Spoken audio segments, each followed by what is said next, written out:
오늘은 회복 프로젝트 말씀 6번째 애통함 극복하기라는 제목으로 여러분들과 함께 하려고 합니다. 애통함 우리가 알기는 알지만 이것을 정확하게 표현하지 못하는 분들이 많이 계세요.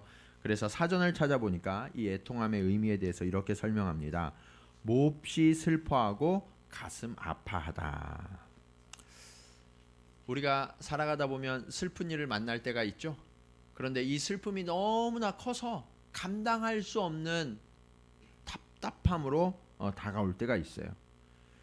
너무 막막해서 그 문제 앞에 내가 할 수 있는 일이 하나도 없다는 것을 깨닫고 주저앉아서 그렇게 우는 마음, 이것이 애통함입니다.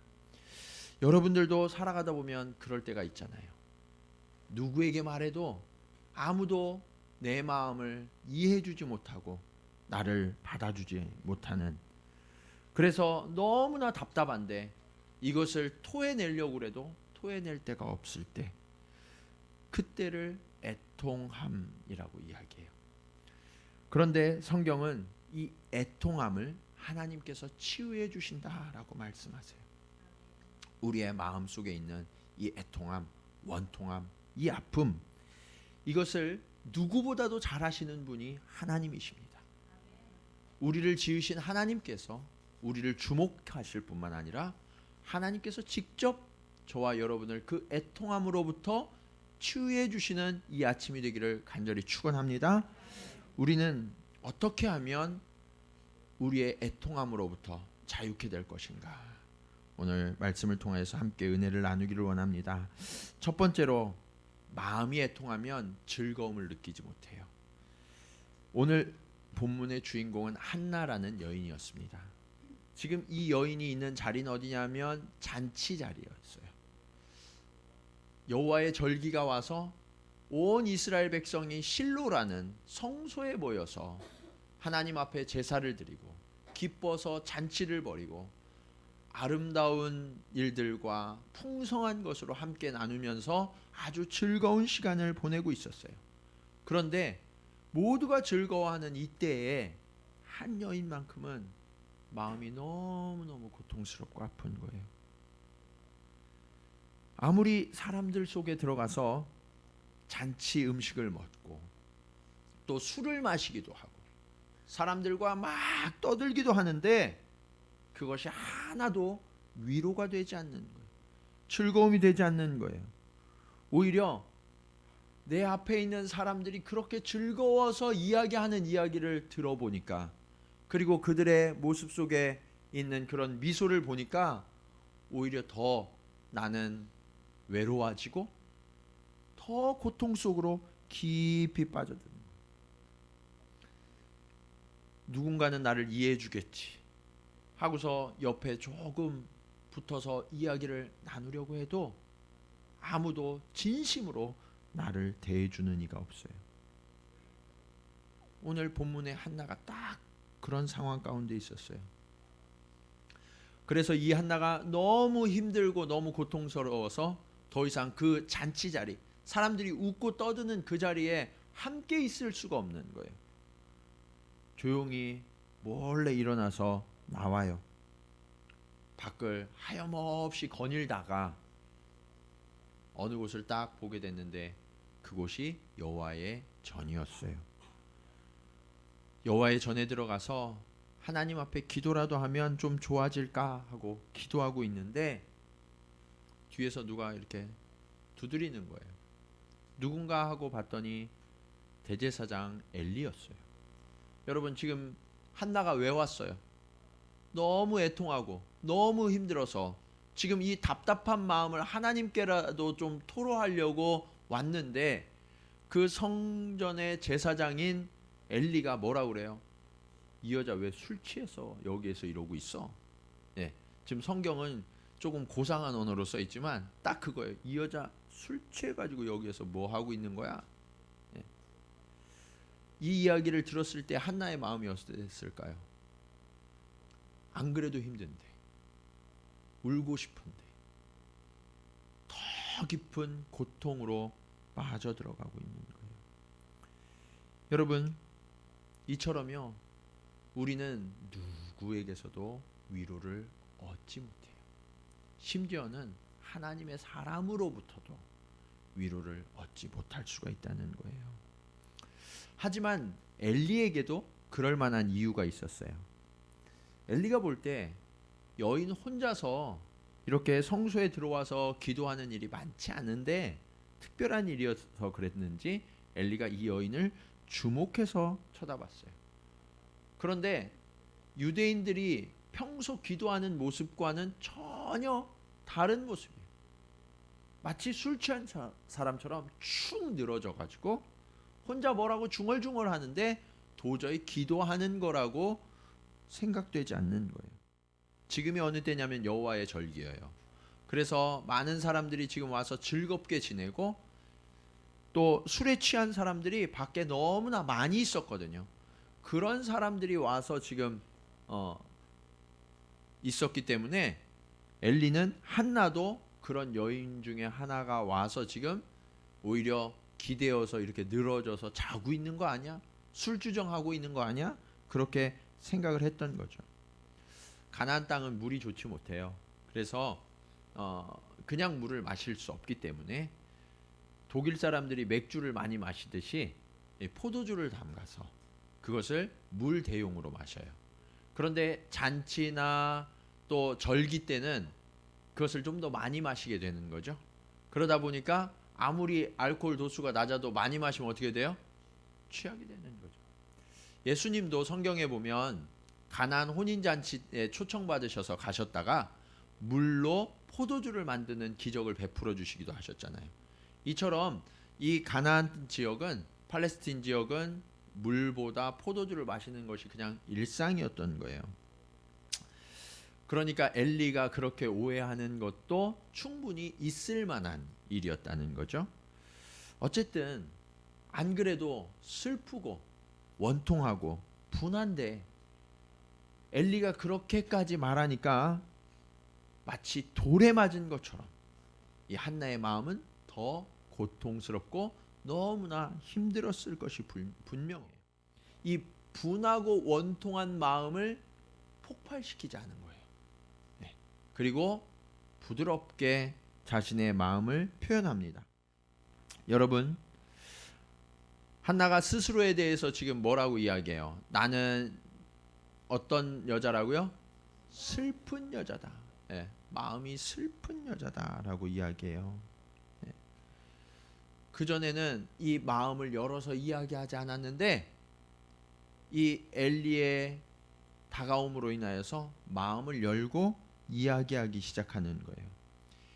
이 순간 한나는요, 엘리 대제사장으로부터 뜻밖의 신방을 받은 거예요. 네. 그래서 여러분, 목회자의 신방을 너무 어려워하지 마세요.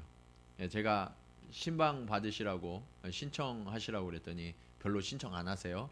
네, 두려워하거나 어려워하시는 것 같아요.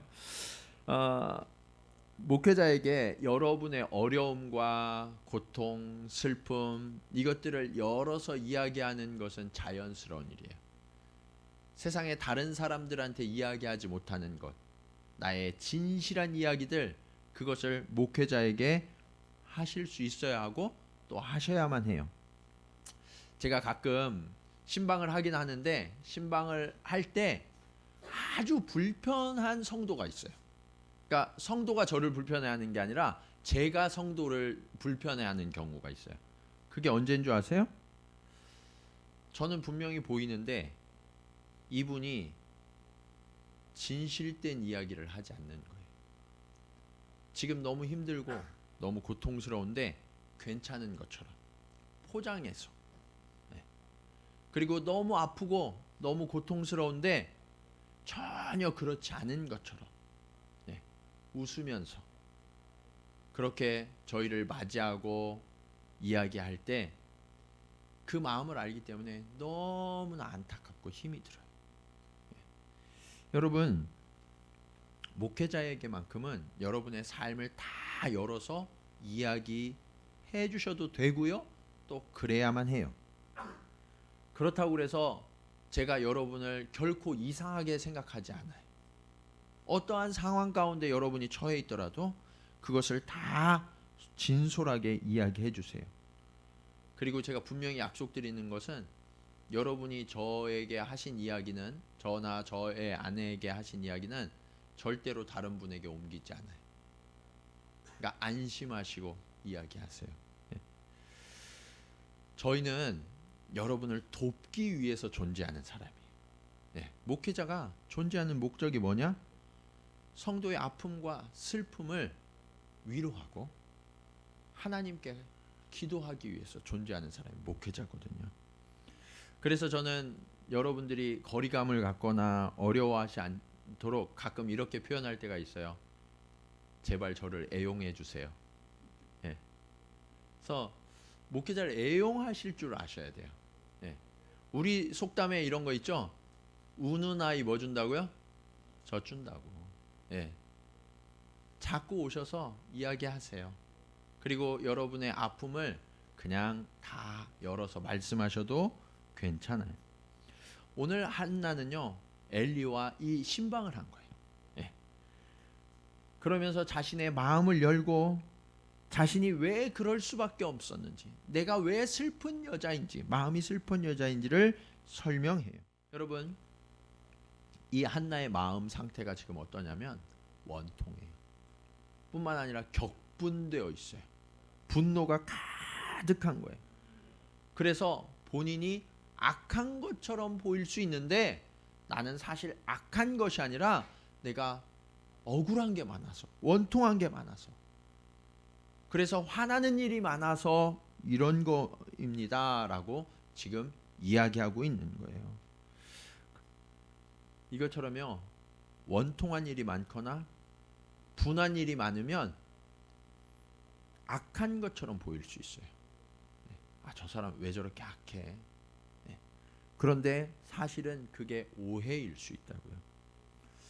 그래서 교회의 성도들은요, 우리 주변 분들을 바라보실 때 그냥 겉모습만 보시고 판단하는 오류를 범하시면 안 돼요.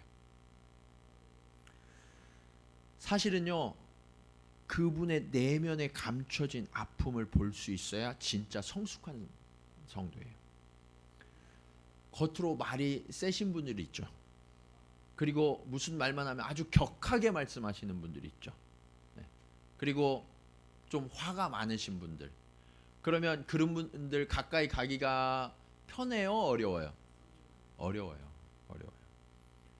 그런데 사실은 왜 그러냐면요, 그런 분들일수록 그 중심이 아주 심약하고 나약한 분들이라서 그래요. 그럼 왜 그렇게 세냐? 그분들이요, 원래는 나약하고 심약한데 그러다 보니까 사람들로부터 상처를 너무 많이 받았어요. 그래서 마음에 원통함이 쌓이고 격분됨이 많아지는 거예요.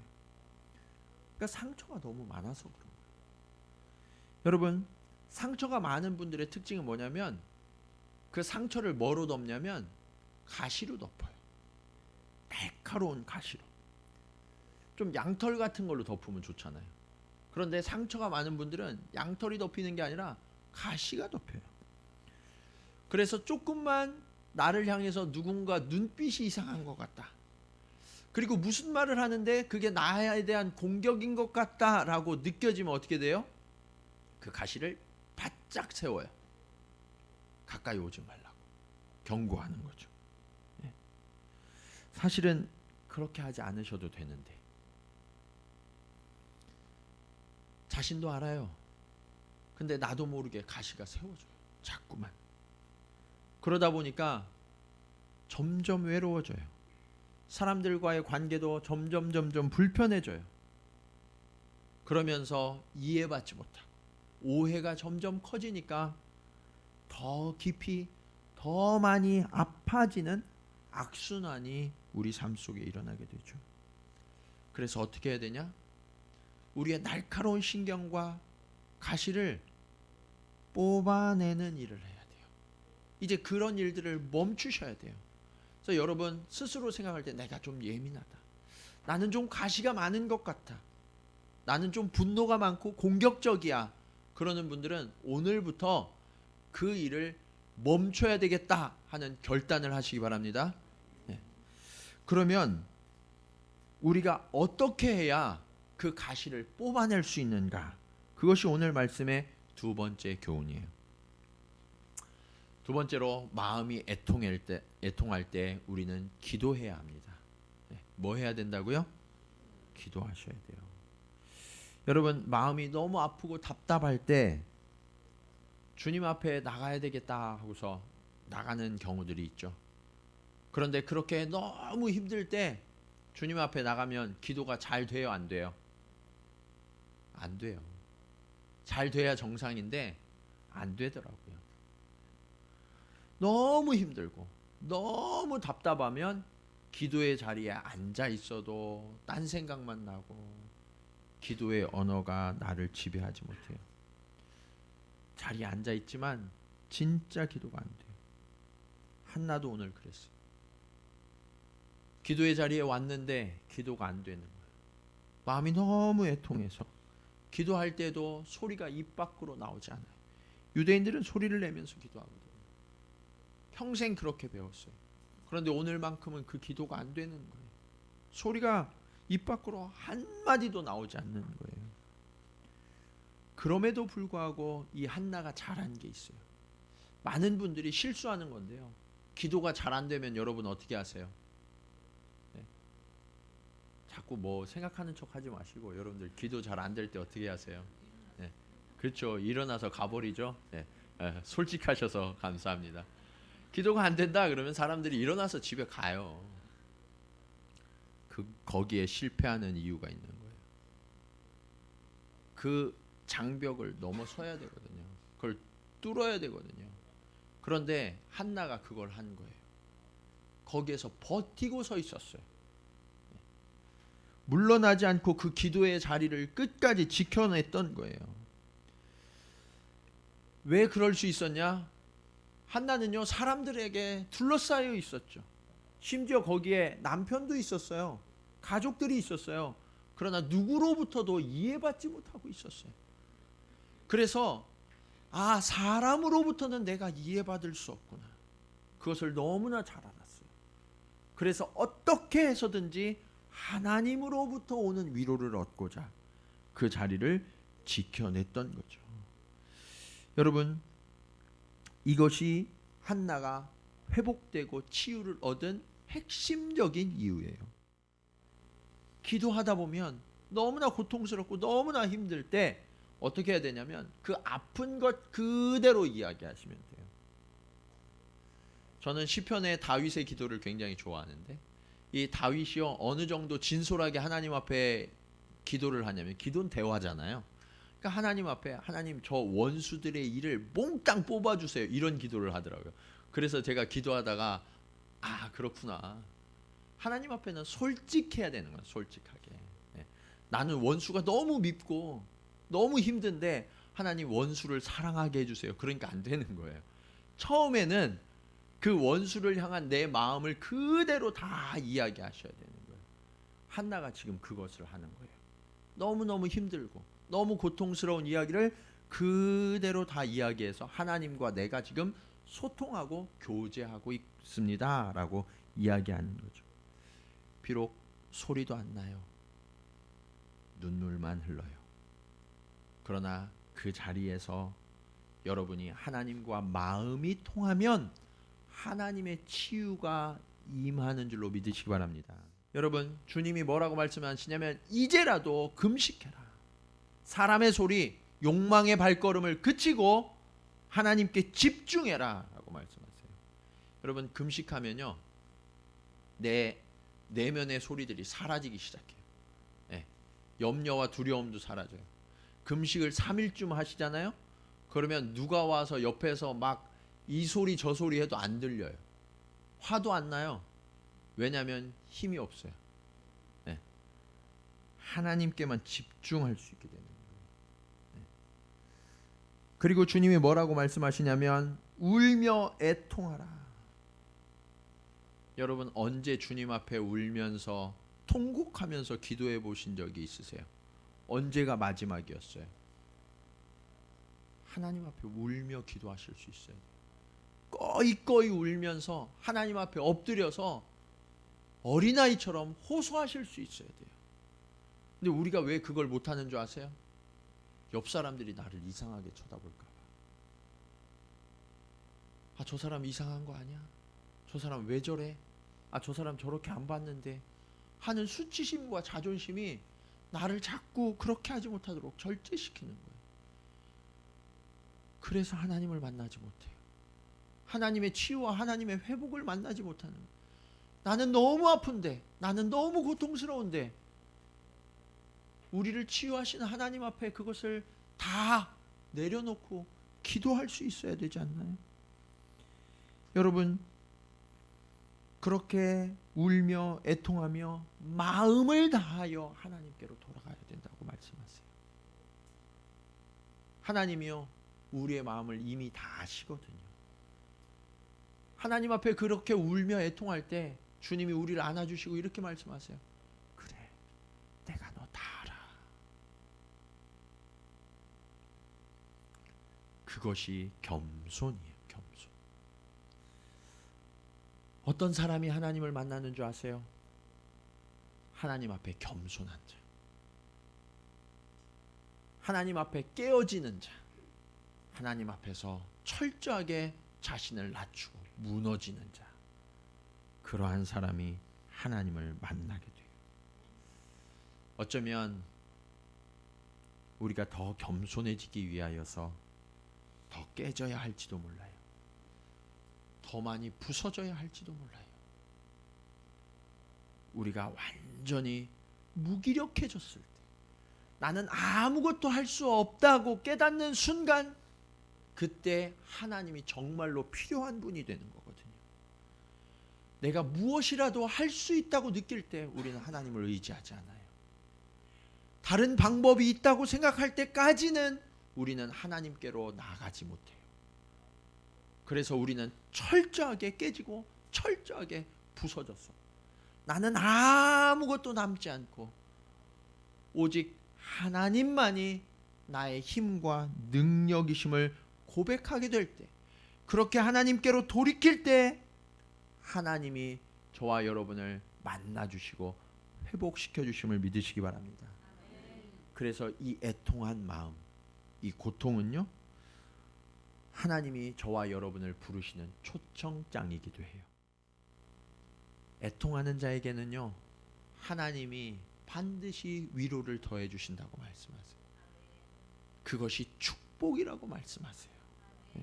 세상 사람들은요, 애통은 나쁜 것, 부끄러운 것이라고 이야기해요. 그러나 하나님 앞에 애통하며 하나님 앞에 우는 자는 복을 얻는 자임을 기억하시기 바랍니다. 그리고 하나님이 그들에게 위로를 더해 주세요. 세상이 줄 수 없는 궁극적인 위로를 주시겠다고 약속하세요. 그것이 오늘 말씀의 마지막 교훈입니다. 마지막으로 하나님은 애통하는 자들을 위로하십니다. 많은 분들이 마음의 상처와 아픔을 안고 살아가요. 그런데 정작 필요한 위로를 얻지 못해요. 그래서 어쩌면 살아가는 게 아니라 버티는 것인지도 모르겠어요. 심지어는 가까운 가족, 친구들로부터도 우리가 이해받지 못하고 공감받지 못하면서 살아가는 분들이 얼마나 많이 있습니까? 여러분, 한나에게 무엇이 없었어요? 자식이 없었어요. 아들도 없고 자식도 없었어요. 사랑해서 한나에게는 특별히 2배의 분깃을 주었다라고 말씀하고 있죠. 그러니까 또 다른 아내였던 분인나가 열받는 거예요. 네, 시기하고 질투를 하죠. 가만히 있지 않았어요. 여러분, 남편이요, 아무리 제사에 분깃을 많이 주고 사랑한다고 이야기하고 행동을 해도요, 분인나가 한 번 아들에 대해서 자랑하면서 충동하니까 어떻게 돼요? 그냥 모든 사랑이 물거품처럼 다 소용없는 게 돼버리고 말았다는 거예요. 여러분, 남편이 지금 뭐라고 하는 거예요? 왜 울어? 그만 좀 울어. 내가 얼마나 잘해줬는데 이렇게 이야기하는 거예요. 자, 그러면 우리 자매님들께 제가 여쭤볼게요. 결혼하신 분들, 여러분이 이런 상황이라면 남편의 이 말이 위로가 돼요, 안 돼요? 네. 크게는 이야기 안 하셨지만 다 고개를 이렇게 흔드셨어요. 위로가 안 된대요. 우리 남편분들 잘 들으세요. 왜 그럴까요? 왜? 잘해줬는데, 사랑한다고 하는데 왜 위로가 안 될까요?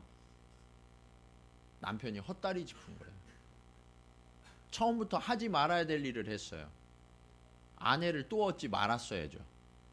근데 아내를 하나 더 얻었어요. 네. 이게 근본적인 문제예요. 그리고 뭐 이미 결혼을 다 해서 당시엔 또 그렇게 사니까 그렇다 치고, 그럼 뭐가 문제냐? 제가 신방하면서 목회하면서 이 자매분들이랑 이야기를 해보니까 아내분들은요, 남편과 근사한 곳에서 이렇게 좋은 맛있는 음식을 먹는 것도 좋지만 그거보다 더 원하는 게 있대요. 그게 뭐냐면, 우리 남편분들 잘 들으세요. 네. 평소에 내 이야기를 잘 들어줬으면 좋겠대요. 네. 좀 내가 이야기하면 남편이 나를 좀 쳐다보면서, 네, 자리에 앉아서 좀 진지하게 내 얘기를 좀 잘 들어줬으면 좋겠대요. 그리고 주중에도 좀 시간을 내서 아이들과도 좀 놀아주고 집안일도 좀씩 좀 도와주고 그러면 좋겠대요. 그런데 남편들은 어떻게 해요? 평소에는 귀찮고 힘드니까 어떤 특정한 날, 이렇게 절기에 그냥 큰 거 선물 하나 해주는 걸로 내가 사랑하잖아, 내가 잘해주잖아, 괜찮은 남편 아니야? 이렇게 갚으려고 하는 경향들이 있어요. 지금 엘가나가 그랬던 거예요. 제사 지내는 이 절기에 분깃을 2배로 주면서 내가 당신 사랑해, 알지? 어때요? 여러분의 남편과 좀 닮았나요? 네. 이렇게 평소에 우리가 진짜 원하는 우리의 내면의 마음, 이것을 들어주지 않고 다른 것만 열심히 하잖아요. 그럼 아무리 열심히 해도 그 모습을 볼 때 화가 나요. 내가 원하는 걸 해줘야 되는데 내가 원하지 않는 것을 해줄 때에는 아무리 열심을 내도 그것이 고맙게 느껴지는 것이 아니라 답답하다가 나중에는 화가 나서 폭발하는 거예요. 이거를 남편들이 잘 아셔야 돼요. 그러면서 제가 생각해 봤어요. 그럼 나는 잘하나? 곰곰이 생각해 보니까 잘 못하는 것 같더라고요. 그러면서 드는 생각이, 그래도 예전보다 좀 나아지지 않았나? 라는 생각이 좀 있어서 이따가 설교 끝나면 아내한테 한번 물어보려고요. 좀 나아지고 있는지. 예. 남편과 아내의 이야기를 했지만 남편에 대해서 아내들도 똑같아요. 자신의 기준으로 상대를 바라보니까 만족시키지 못하는 거예요. 우리의 형제 자매들도 똑같아요. 내가 좋아하는 것, 그것을 준다고 사랑하는 것이 아니라 상대가 원하는 것을 해줄 때 그게 진짜 사랑인 거예요. 여러분, 엘가나처럼 내가 해준 일, 내가 그동안 어떻게 했는데 거기에 주목하지 마시고 지금 내 앞에 있는 상대의 눈을 바라보시면서 그 마음을 읽어줄 줄 알아야 돼요. 예. 그래서 한번 연습 한번 하겠습니다. 예. 부부가 계신 분들은 더 좋고요. 그렇지 않은 분들은 오늘 집에 가서 하셔야 되니까, 또 우리 청년들은 나중에 만날 사람들이랑 이렇게 해야 되니까 한번 옆 사람을 바라보시기 바랍니다. 옆 사람을 바라보시면서 저를 한번 따라하세요. 자, 눈은 옆 사람 쳐다보세요. 자, 옆 사람 쳐다보시고, 자, 옆 사람 쳐다보시면서, 자, 부부는 손을 잡으셔도 좋습니다. 자, 그렇게 하시면서, 자, 따라하세요. 그동안 많이 아팠네요. 정말 힘들었겠네요. 예, 그렇게 말씀하실 수 있어야 돼요. 상대가 아프다고, 나 힘들다고 그러면 정말 힘들었겠네. 그동안 어떻게 견뎠어? 너무너무 고생 많았어. 이렇게 이야기를 해줄 줄 알아야 된다고. 그런데 엘가나처럼 내가 해준 게 얼만데 당신은 꼭 없는 것만 생각하더라. 이렇게 이야기하면 다 그냥 깨지고 마는 거예요. 가장 중요한 게 뭐냐면 아픔을 공감할 수 있어야 돼요. 그런 다음에 사실은 내가 상대방을 회복시키기 위해서 해줄 수 있는 게 없는 경우가 훨씬 더 많아요. 나는 부족하고 나는 연약하고 나는 무력해서. 그럴 때 할 수 있는 게 있어요. 기도예요. 예. 하나님의 위로와 하나님의 도우심을 구하면서 기도해 주시면 돼요. 그걸 잘했던 사람이 엘리예요. 여러분, 엘리가 뭐라 그래요? 평안히 가라. 애통하는 이 여인을 향해서. 그리고 네가 기도해서 구한 모든 것을 하나님이 허락하시기를 원하노라. 근데 이 말을 누가 했다고요? 엘리가. 이 엘리는요, 어떤 사람이었냐면 당대 대제사장인데 역사상 가장 무능했던 대제사장이에요. 하나님으로부터 음성을 거의 듣지 못하고, 그리고 이스라엘 백성들을 하나님의 말씀으로 인도할 줄 모르던 어리석은 제사장이었어요. 그런데 이렇게 무능했던 제사장을 통해서라도 하나님은 한나의 애통함을 위로하시고 치유하셨어요. 우리도 무능하잖아요. 우리도 무력하잖아요. 별 도움이 안 돼요. 그러나 여러분이 깊이 공감하고 경청하고 위로하고 기도해주면 우리도 엘리처럼 누군가를 위로할 수 있고 그를 회복시키는 도구가 될 수 있는 거예요. 여러분, 이 엘리의 기도가 얼마나 힘이 되었던지 오늘 본문의 18절 하반절에 보면 이렇게 이야기해요. 가서 먹고 얼굴에 다시는 근심빛이 없었더라. 밥도 안 먹고 울고 있던 여인이 이제는 잘 먹어요. 그리고 근심을 했다 안 했다? 안 했다. 다시는 안 했다라고 이야기해요. 하나님을 이처럼 신뢰하는 믿음은요, 역사하는 능력이 됨을 믿으시기 바랍니다. 네. 여러분, 하나님이 여러분에게 어떤 감동을 주시잖아요. 그러면 그것을 전적으로 신뢰하는 절대적인 믿음을 가지시기 바랍니다. 기도할 때는 하나님 해주십시오, 믿습니다 했는데 눈 딱 뜨면 하나님 해주실라나? 이렇게 되면 그것을 얻을 수 없어요. 한나처럼 다시는 근심하지 않는 전적인 신뢰와 의탁을 하나님 앞에 드릴 때 하나님이 그 믿음을 보시고 역사하시는 거예요. 자, 그 결과 어떻게 됐냐? 19절 하반절에 보면 이렇게 말씀하죠. 여호와께서 그를 생각하신지라. 여러분, 하나님이 우리를 생각하시면 그때로부터 모든 문제가 끝난 줄로 믿으시기 바랍니다. 예. 하나님이 생각만 해주시면 돼요. 이 한나는요, 자신의 욕심만을 위해서 기도하지 않았어요. 하나님 앞에 아들을 구하긴 했지만 하나님이 내게 응답해 주셔서 아들을 주시면 이 아들을 하나님의 자녀로 내가 드리겠습니다 라고 고백했죠. 그리고 실제로 하나님이 응답해 주셨어요. 근데 많은 사람들이요, 기도는 그렇게 하는데 하나님이 응답해 주시면 내가 기도했던 걸 잊어버리는 사람들이 얼마나 많아요. 여러분들도 그런 적 있으시죠? 하나님이 딱 응답해 주시면 그냥 떼먹고 나몰라라 한 적 있잖아요. 근데 한나는 그렇게 하지 않았다고요. 하나님 앞에 이 아이를 다시 드리는 성숙한 믿음으로 이미 자라 있었던 거예요. 고통과 애통함이 이 여인을 자라게 한 거죠. 한나는요, 이 아이 사무엘이 젖을 떼자마자 엘리 제사장에게 데려가서 하나님의 사람으로 길러지도록 하나님 앞에 드렸어요. 이 결단과 헌신을 통해서 자라난 사람이 사무엘이에요. 이 사무엘이 어떤 사람이에요? 이스라엘은 매우 혼란스러웠어요. 블레셋을 비롯한 외국으로부터 늘 침략을 당하고 약탈을 당해서 늘 고통당하던 시기였어요. 영적으로는 신정국가에서 왕정국가로 옮겨지는 그러한 아주 격변기 속에 있었던 사람이 사무엘이에요.